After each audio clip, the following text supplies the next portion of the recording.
Selanjutnya kita lanjut membahas tentang para nabi pada zaman kuno. Saudara-saudari, tadi pagi melihat saudara Sibo memberitakan Injil, juga membicarakan saudara-saudari yang diutus. Jika Bapa Surgawi memanggil kita, membiarkan kita diutus untuk melakukan pelayanan Bapa. Saudara-saudari, maukah? Suruh saudari bilang mau ya. Seperti saudari Zhao Huan begini. Awalnya dia pun tidak tahu bahwa akan diutus. Datang lalu ditahan di Guangzhou. Dia pun taat. Lalu memperoleh berkat yang penuh. Pada mulanya ada seseorang. Dia dalam penglihatan melihat Bapa. Kemuliaan dan cahaya kekudusan tampak di surga. Lalu ada malaikat serafim. Memuji Bapa dengan berkata betapa kudusnya. Betapa kudusnya, betapa kudusnya. Tuhan semesta alam. Kemuliaannya memenuhi seluruh bumi. Yaitu malaikat serafim terus-menerus berkata Allah itu kudus. Kemuliaan Allah memenuhi bumi. Pada saat itu, nabi ini melihat penglihatan tentang Allah. Juga mendengar suara malaikat berbicara. Pada saat itu dia berlutut di tanah.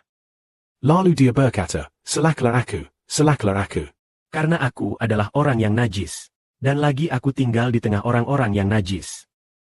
Lalu ada seorang malaikat serafim, menggunakan bara api menyentuh mulut orang ini. Lalu malaikat berkata, sekarang bara api ini menyentuh mulutmu. Dosamu diampuni. Dosamu sudah diampuni. Tepat pada saat itu, Allah Bapa berkata, siapa yang dapat kuutus? Siapa yang mau pergi untukku? Nabi Yesaya berkata, Aku di sini, utuslah aku. Begitulah, Nabi Yesaya diutus oleh Allah. Kitab Nabi Yesaya. Ketika kita membacanya kita mendapati. Bapa memakai dia untuk menyubuatkan tentang Tuhan Yesus menderita bagi kita. Juga menyubuatkan tentang seorang bayi yang lahir bagi kita. Tentang saudara Shibwa. Juga menyubuatkan tentang kerajaan surga akan memperoleh seorang bayi. Juga menyubuatkan tentang perawan menggandeng dan melahirkan anak. Yaitu Bapa melalui nabi ini. Menubuatkan bahwa kelak ada yang disebut Israel, disebut Yakub, akan menghancurkan segala bangsa dan negeri. Juga menubuatkan ada negara kecil yang lemah menjadi negara besar, yaitu mengatakan, dalam kitab Nabi, kitab Yesaya menubuatkan banyak sekali tentang keselamatan. Lalu nabi ini memiliki ciri apa? Dia berkata, aku di sini, utuslah aku. Maka sekarang saudara Shibwa bertanya kepada saudara-saudari. Jika Bapa memanggil, saudara-saudari. Jika Bapa, Tuhan memanggil, saudara-saudari. Anak-anakku, pelayanan Injil sudah mulai terdengar. Sekarang waktunya membantu Tuhan Yesus Kristus dan saudara Sibo menyampaikan Injil dalam pelayanan.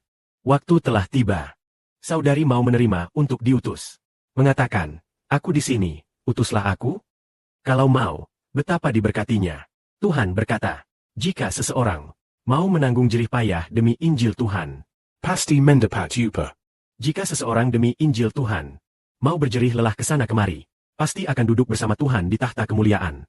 Hari ini saudara-saudari kita tidak banyak. Dan juga saudara-saudari yang biasa-biasa saja. Tetapi jika ada hati yang mau, pasti akan sangat diberkati oleh Bapa dan Tuhan. Karena sekarang saudara-saudari kita sedikit sekali. Dan juga dikatakan, kita hanya mendengar ada Injil Tuhan Kristus. Injil saudara Shibwa. Kata ini juga hanya bisa didengar di dalam altar saja. Bahkan sekarang jika saudara Shibwa berkata kepada ibu saudara Shibwa, Ibu, aku adalah Injil. Percayalah kepadaku maka kamu memperoleh hidup kekal. Seharusnya ibu saudara Sibo itu seharusnya tidak akan percaya. Atau aku, sang saudara, berkata kepada adik kandung perempuanku. Adik, percaya kepada kakak maka kamu memperoleh hidup kekal. Kakak adalah anak Allah. Kamu percaya kepadaku maka kamu akan memperoleh hidup kekal. Dia akan berkata, kakak, apakah kamu sudah gila? Mungkin memang begitu. Tetapi saudara-saudari justru tidak akan menganggap saudara Sibo sebagai penopang. Malah percaya. Kalau begitu, karena alasan apa? Karena berkat yang diperoleh saudara-saudari oleh anugerah dan penetapan Tuhan lebih berharga daripada adik perempuan saudara Sibo.